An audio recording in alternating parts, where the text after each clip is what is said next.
Hi there, TaffyRue here, and welcome to another exciting episode of Features by TaffyRue, where we get to put the spotlight on upcoming artists and creatives who are bubbling under.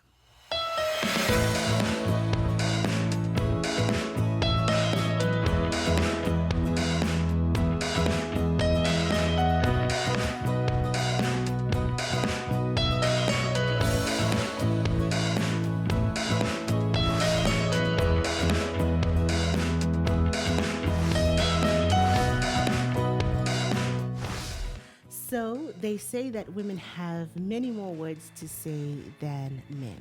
Clearly, that person had not met a spoken word artist or a poet. When I first met Admore back in 2022, when he started doing Bring It On, I always felt like we never gave him enough time to say everything that he wanted to say. Mind you, everything that he did say was of substance. So I am super glad to be talking to him today, and I'm hoping just maybe today we will give him the time to say everything that he wants to say. Actually, I remember one of his pieces that he did, I think in Bring It On 2023. I remember thinking to myself, that was an entire sermon in just 3 minutes. And I was really, really impressed. So I'm happy that I get to sit down and talk to him today. Admore, welcome. Thank you. Thank you for having me. No, it's a pleasure. It's a pleasure. Maybe we can start off by you telling us who you are. I know you also call yourself I Eat Lemons. Maybe you can tell us the history behind that as well and why you do what you do. Okay. First of all, again, thank you for having me here. So before I introduce myself, I've been to like about 11 job interviews, and the hardest question has always been, tell us about yourself. Yes. Because you know the job, you can, but tell us about yourself has always been hard. But my full government name is Admore Gillian Chinyani. I Eat Lemons. I am a spoken word artist, a script writer, a novelist. I love visual storytelling. Okay. Which means I watch a lot of series, maybe a few movies. I love music, mostly 90s music. And I am an IT personnel by professional. Okay. So if you want anything fixed, IT related, We should call you. Yes, Okay. definitely. Interesting. How does IT and spoken word come together? Like, how did that happen? Okay, I was not expecting that. I don't know how they come together. Maybe like when it comes to like when it comes to like the visual storytelling, when you're doing the IT of producing, but other than that, it's like two different people. It's just Spoken work word and IT that you is do. definitely. But you mentioned where did I Eat Lemons come from? The name has Yes. always been the question in I think everyone's mind. you're now tired of explaining why you call yourself I Eat Lemons. Definitely, because I think I have explained it to like 200 people. Because when I first started, I needed a stage name. So the thing was, there's always this saying that when life ends you lemons, you make lemonade. You make lemon creams. But I had this question, what about us? Yeah. We cannot make lemonade. We cannot afford lemonade. So what if I just eat the lemons? But it actually does not mean literally eating the lemons. It's what it means is sometimes life gives you situations that are hard. So instead of maybe committing suicide, doing drugs, what about eating the lemons? What about accepting this situation that, you know what, this has happened. I accept it. I eat these lemons and I move on without destroying yourself. So that is what I Eat Lemons means. That is what it stands for. That's a powerful. I think it's a really powerful name. I think it says a lot in itself. Like when I saw it on like the registration list when you started participating and bringing it on, like I knew from just looking at it that it's definitely from that saying that when life gives you lemon, make lemonade. And then I was like, yeah, but he then says, eat the lemon. Why is it, But then it just made sense. Okay. It's quite deep. It's quite deep. Thank you. Okay. And In terms of, you said you like 90s music. Maybe which are your favorite artists from the 90s? Okay, that's gonna be hard because there are a lot. Dolly Parton. I listen to Dolly Parton. Okay. Brian Adams. Uh, Ivor Thomas. Okay. She is amazing. Uh-huh. In fact, I listen to almost all 90s musicians and Really? 80s because I feel like back then people had lyrics, they had things to say. Mm-hmm. But nowadays, maybe it's just a personal thing, but I Uh-huh. feel like people are not really saying things lyrically. It's just a good beat or just a Really? good sound. Okay. That's interesting. Okay, so you're saying that people in the 90s probably had a deeper message than maybe people now. Yeah, I mean, Or isn't it just an issue that there's nothing new under the sun and they're just repeating what people used to say in the 90s? well, that's fair. That's fair. That's fair. Okay, no, that's interesting. Okay, when did you come to know that you want to do poetry or spoken word? So I started writing in grade 4. Okay. So I was reading this book, The English, by Longman. I think all the books were by Longman back then. Mm-hmm. So in that book, there was a poem about a dog and there was a bull. And then I just liked the way it was written. Okay. So back then I did not know what it was. I just read it and then I thought, but I can do this. I can write this. So I started writing like that. And then eventually it turned from just doing exactly what was written there. And I started writing about myself because I was an insecure little fool, grade 4. So I started writing about myself until like grade 7. So I was writing poetry, but mostly was just about myself. I was feeling, if I was happy or sad or whatever feeling there was, I was just writing it down. But I never showed anyone. I was just keeping it to myself till about, is it 2020? Just before, during the pandemic. That's when, well, actually high school I started showing some people, oh, can you read this? What do you Okay. think about it?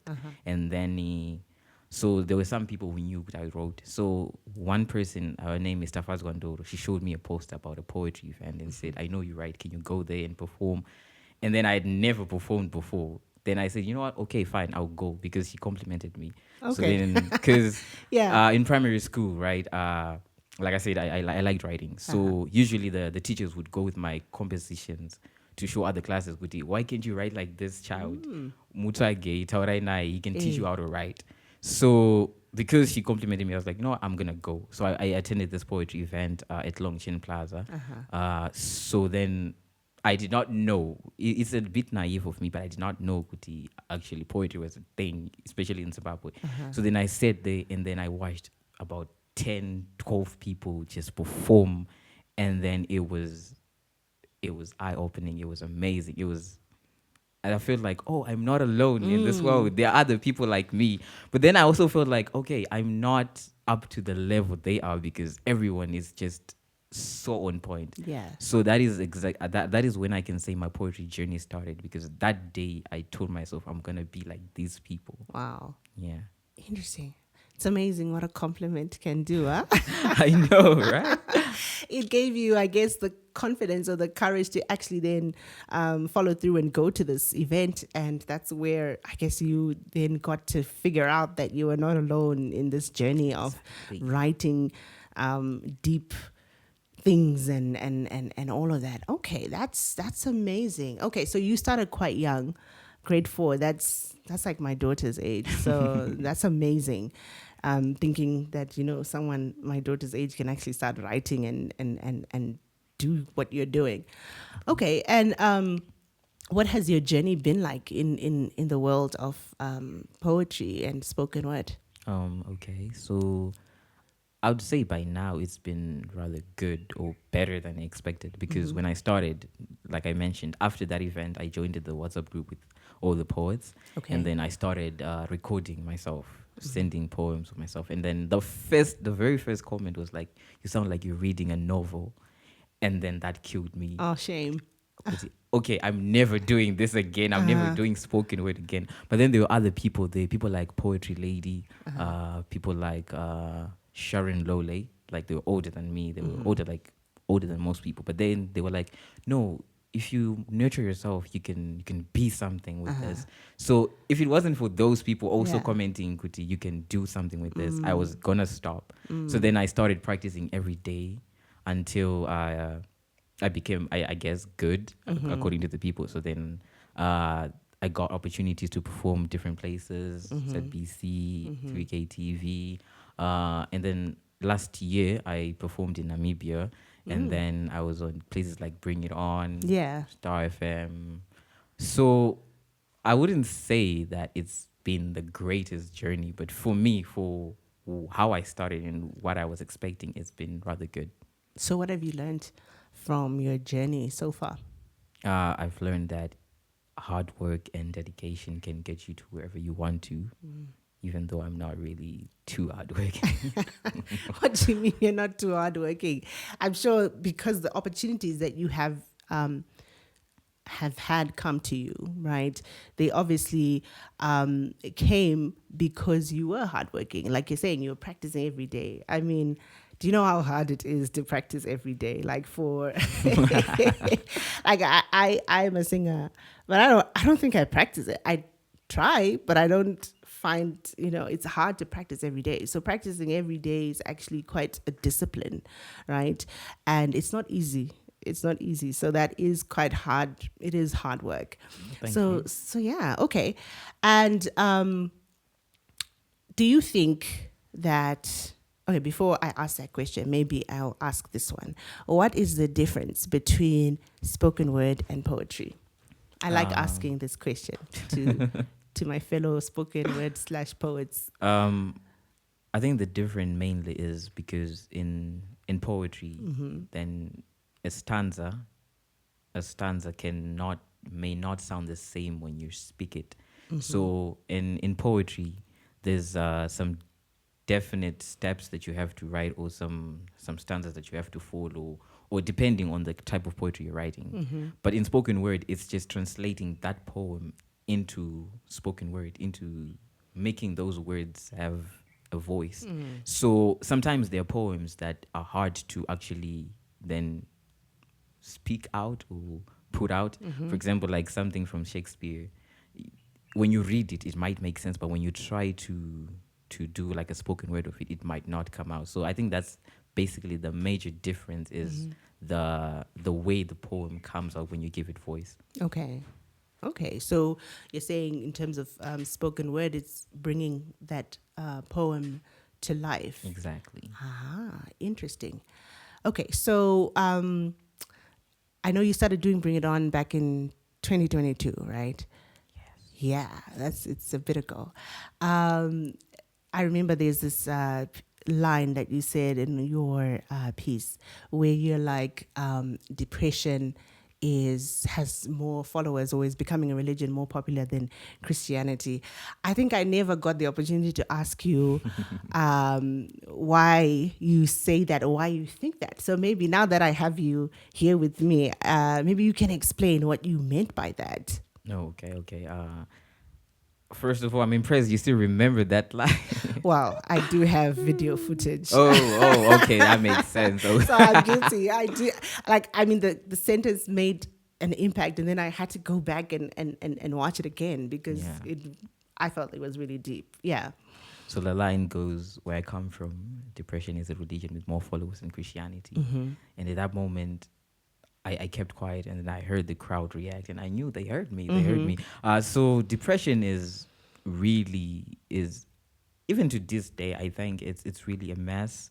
And do I still think it's a religion with more followers than Christianity? Maybe that was a bit of an exaggeration, but depression really is dominant, especially in modern Zimbabwe right now, especially in 2025, because the suicide rates are still rising, which is insane to think about.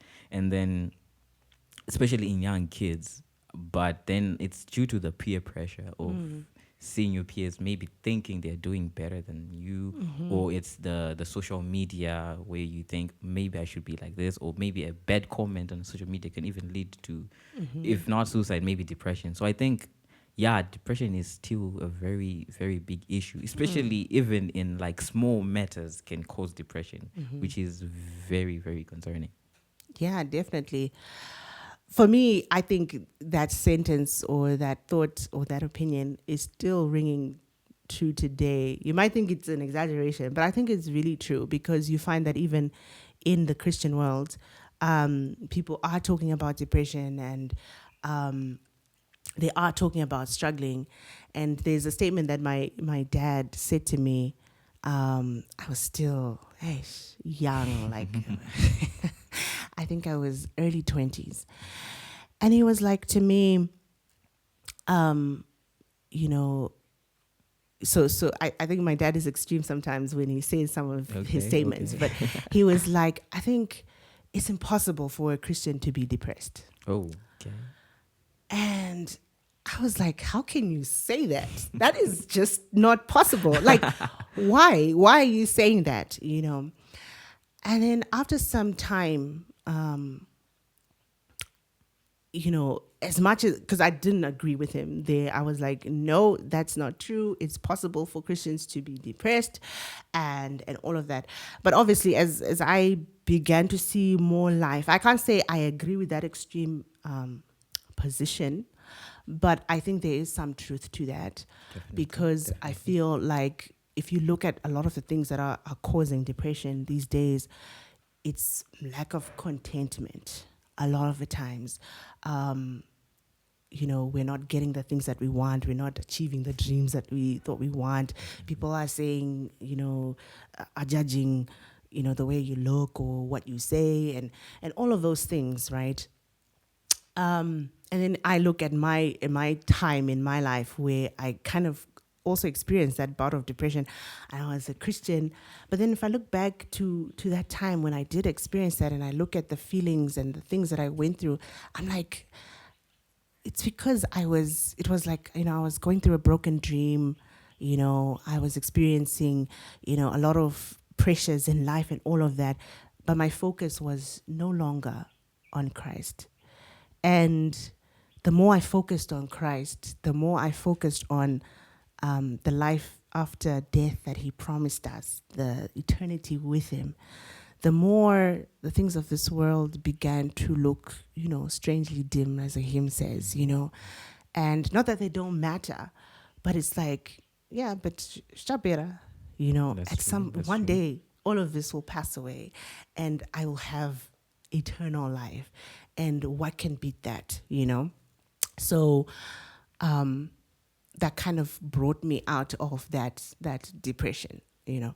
Obviously, not to say that Christians don't experience depression or whatever, you know. I think people have different opinions on that, but for me, more and more, I'm starting to lean on that side a little bit. But yeah, okay. But you're saying that was an exaggeration on your part, right? I'm actually thinking, Guti, your dad was right, because maybe I agree with exactly what you're saying. Maybe not too right, but he is right, because as you explained, if you're focusing on Jesus, then everything on this earth actually doesn't matter. And the Bible also tells us to not be anxious or do not worry about tomorrow. So when we actually focus on being a Christian, I think it's actually true. Christians don't get depressed. But Should not. I mean, we should not. Yes, I think that should be. Yeah, That's we shouldn't. But because we are not focusing on the right thing, sometimes we do. We end up getting overtaken by life a lot of the times. Okay, so there's a time that you mentioned to me that you are shifting to becoming a Christian spoken word artist or poet. Is that still the case? Yeah, sure. Yeah, sure. There's a bit of doubt in that. Because I think even since when I became a poet or started my poetry journey, I've always been a Christian. I've always done poetry that aligns with my Christian values. So then switching to being a Christian poet means you're strictly doing Christian poetry. That means you do not then engage in poetry that goes against Christianity. So yeah, I am a Christian poet. Okay. And has that probably affected maybe the opportunities that you get in the spoken word world? Well, for me personally, it hasn't. But like, for example, normally what happens is when you identify as a Christian poet, then at some events they won't take you because they are thinking, okay, we don't want this crowd to hear a Jesus poem. We want them to get loud or whatever. So they don't want a Jesus poem. I call them Jesus poems, Christian poetry. So they might not hire you at some places. Maybe at a Christian event or at a family-friendly event, Yeah. you get opportunities. But some places they might not want you because you're a Christian poet. But for me personally, because now people know I eat lemons, they know what I'm about. So even at other events they still call me, so I guess it hasn't affected me, but I have seen multiple instances where it has happened where you are a Christian poet, then all of a sudden people don't want you at their Yeah. shows. Interesting. Yeah, I think it does. I think when you are a believer, there are some times where it could prevent some opportunities from coming to you. And I remember going to one event that wasn't that was just a circular event, and they had these spoken word artists or poets, and they were just talking about depressing things. Honestly, I left that event thinking, oh my goodness, they needed somebody to talk hope in this place, you know. What would you do in such an environment where, you know, there is a lot of, you know, spoken word, and it's beautiful, it's rhyming, you know, people are relating to it, but the content is just draining, you know. Like, what would you do in such a situation? Let's say you've been invited to that. It's not specific to, it's not a Christian environment, it's a secular environment, and you know, people just want to be there and complain and, you know, and talk about depressing things. What would you do as a spoken word artist? So like personally, I have this thing where if I'm going to a show and then I definitely plan what I'm going to do in advance so that I perfect my craft. So then there are some situations where I see that the situation maybe deserves something different. For example, like you mentioned, like maybe 10 people are all doing the same depressing poem. I actually go on stage and say, you know what, this is a lot of depression. I'm gonna switch it up and then give hope. Or like when people do like too many love poems or whatever, I try to give something different. So in that Okay. situation where people it's depressing, I definitely would bring hope. Definitely. I guess for me, one thing I would encourage, because what I experienced, I think, I'm not sure if it was the same event or not. Maybe it was a different one. You'll find that there was then a Christian poet. You could tell that they wanted to add hope, like you're saying, but it just wasn't matching that level. Like, because like these people are talking about depressing things and all of that, and they're really good. Like, you know, it really hits home. Yeah. Then someone wants to bring hope, but you know, there's no excellence in it. Like, what's your opinion on in terms of excellence when you are doing? Because I think, like you mentioned, you would face a lot of pressure if you then, or resistance when you then want to introduce something different. What is your view or take on excellence when you are doing the things of God? No, okay. So you mentioned I was on Bring It On since 2022. So I think the best lesson I learned from Bring It On was whenever you're performing, think that God is in the crowd.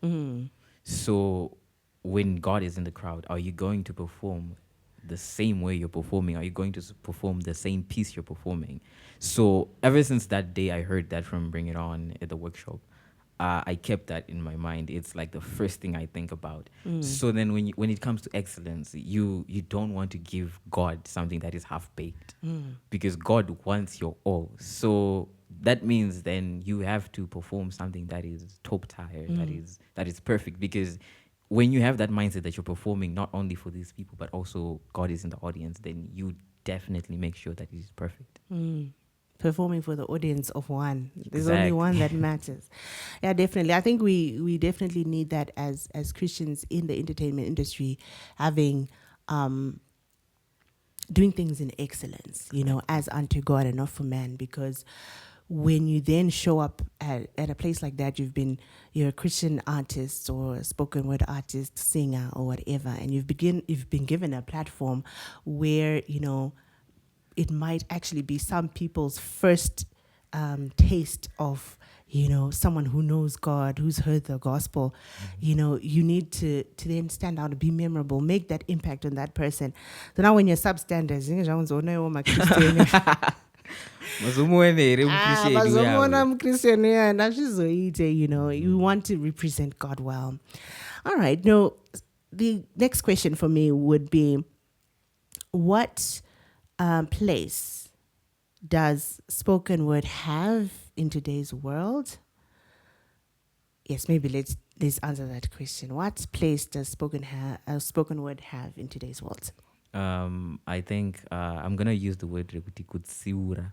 So like spoken word can help kuti kutsura kuti, you know what, maybe what you're doing is not the right thing. But I'm not saying it like that because you might feel offended. But if I say it in a spoken word in a spoken word poem or whatever, you might resonate with what I'm saying. And I also think it can also guide us, like we were talking about depression and depressing poems, and then I do a spoken word poem about how we can get away from that situation. I think poetry, spoken word, it can help us navigate through our everyday difficulties and anxieties. So I think it has a major role to play, because just listening to someone speak on the mic, everyone is just quiet, and then you're just listening to every word. It has impact to change you, definitely. Yeah, definitely. And I think even more than that, I'm beginning to see that spoken word, or people who are into writing, for example, writing just words on a page, it's really, really important in today's world, because,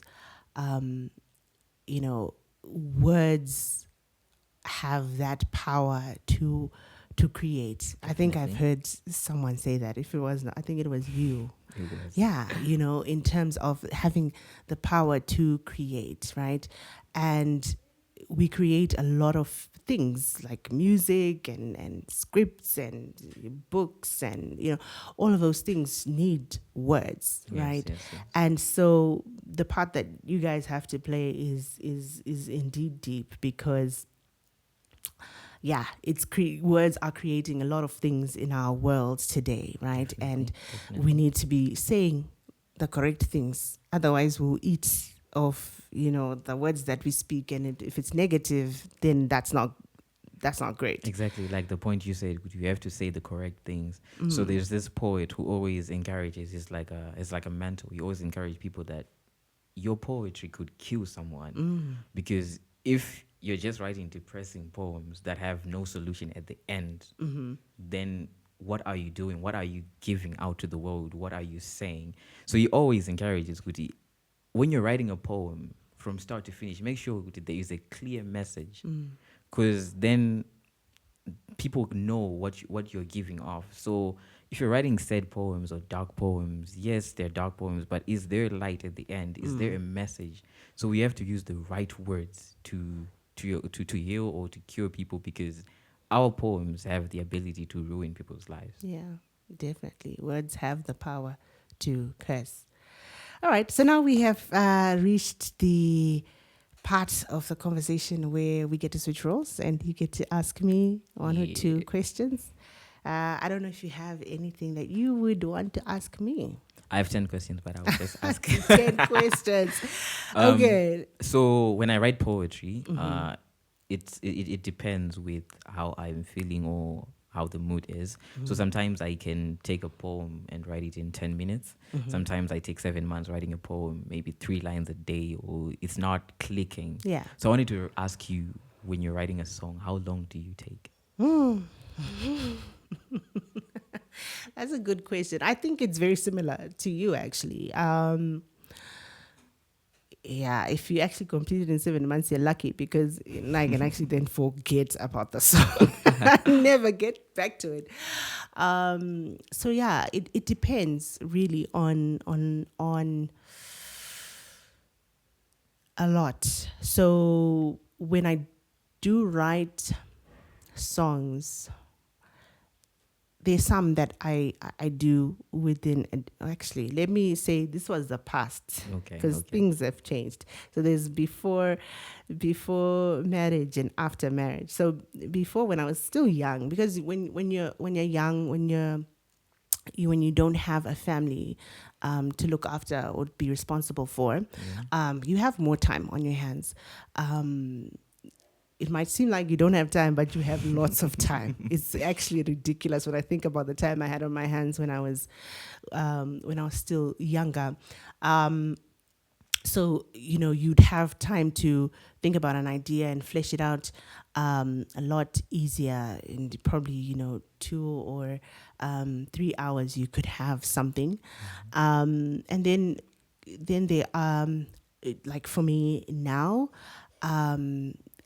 It could be a couple of days or so to come up with something. But I think it's slightly different. Like, I think creating music and writing spoken word is different, Yeah. because I think you Yeah. guys have more words to say. With music, I think what would take time, it would be to look for words or lyrics that encompass a lot more in it, but still be simple. Oh, okay. Right? So, like, I don't know if that makes sense. Like, you can't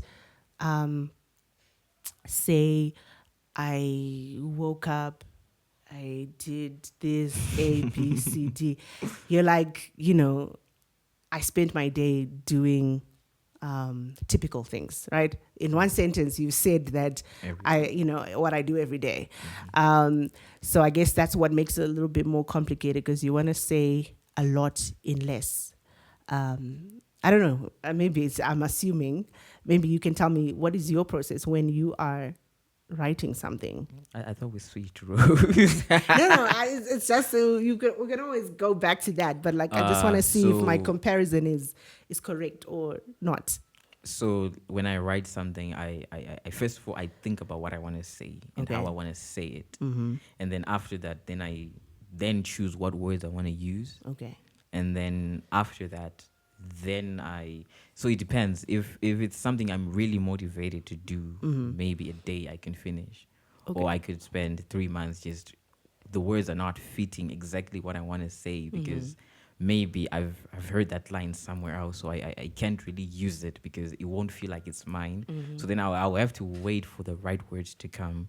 But yeah, definitely, the first and the most important thing for me is to exactly think about exactly what I want to say before I write it down. So maybe it might take longer to write a piece, because I could have the piece in my head right now. I know exactly how I want to, what I want to say, how I want to say it, but the words are not coming. Yeah, definitely. Okay, so it's kind of opposite. For me, it's like a message or a theme just comes in my head with probably a melody. And then from that theme, I then try and add the words that go with that theme or fall into that theme. So, like, do you have the melody first and then the lyrics follow the melody, or how does it work? The melody comes with the lyrics. Oh, okay. Like, yeah, that's what I've noticed recently. I've been trying to get back into the space of writing, and I've realized that it's like, because there'll be sometimes where like the words don't fit in particular melodies. So the melody just comes with the word that just fits in there. Yeah. Okay. Yeah. So I'm gonna ask the other two questions, but you can cut them short. So, like, the first person who obviously hears your song is you. You're the one who's writing. So I wanted to ask, who is the first person besides you who hears your song? And then finally, I saw you posted your daughter on your status and you were proud. I wanted to ask, how does it feel to see her on TV like that? How do you feel? Okay, so the first question, you said, who is the first person to hear my songs? Yes. By default, it's my family, because when I am coming up or working through a process or a song, I'm singing out loud. Oh, okay. So by default, they have to hear the song. uh, I'm always laughing with my husband in that sometimes he reverts to singing like the first version of Nemi, like the first like idea, what the stuff that I wrote before I even then sat down and finalized like what went on the final song. So they hear everything. Yeah, and then in terms of my daughter, seeing my daughter on TV, doing her thing, I think it's a mixed bag of emotions. So I'm absolutely proud because I think what she can do at her age, I could have never been able to do. So she's able to play guitar and she's able to sing and she's confident. She doesn't care what people think and she can do her thing and, be absolutely happy that she has done this thing. Even if there are mistakes in it, she really doesn't care. She's like, I've done what I've done, but as you grow older, you start overthinking things and, and thinking about what other people say and all of those things. So I'm super proud that she's able to do that. And, but at the same time, when you're someone who is in the arts, how the struggle behind becoming a musician and hard work that it takes. So you're like, hey, this is good. It's great. It's amazing. But what will life look for her in 10 years time or in 15 years time? As she grows and then also becomes more aware of what people are saying and, considering other people's opinions and all of those things. So it's a mixed bag. It's definitely a mixed bag. Yeah. Also, you have a song coming out very soon. Yes. Anything you want to share, or we have to wait? Actually, you actually reminded me of a question that I wanted to ask you. Maybe first answer that question, and I'll get back to that. Okay. Maybe you can you share with us an area in your life or areas in your life that God has given you victory? There are a lot of areas. Wow, that is hard because there's a lot that I have to thank God for. So there's a lot. Maybe I can talk about something small.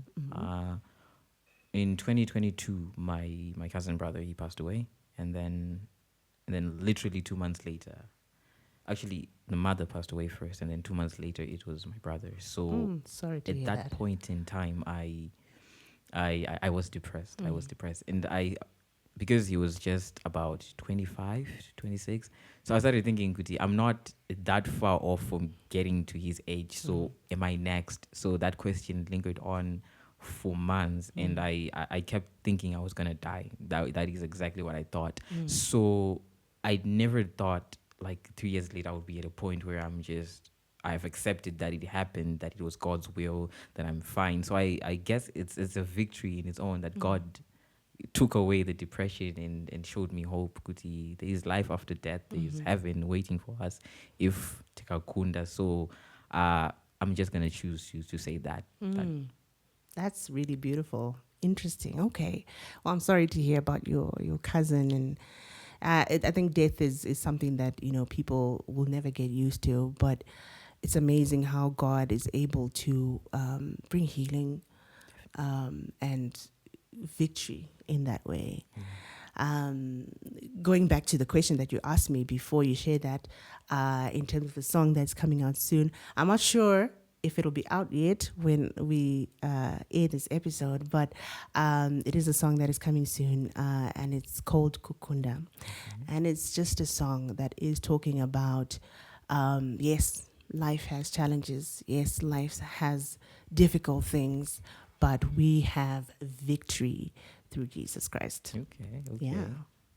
Yeah. Kind of like I eat lemons, but with Jesus helping us. Yeah. All right. So unfortunately, we've come to the end of our conversation for today. I really enjoyed this conversation. I eat lemons, aka Admore, or vice versa.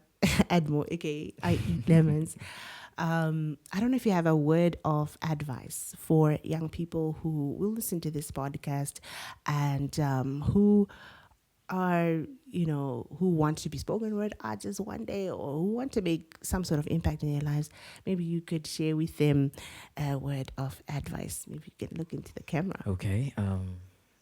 So my word of advice is, if you have a dream, I think you should go after it, because there's nothing worse than regretting that you did not try. So you can try it.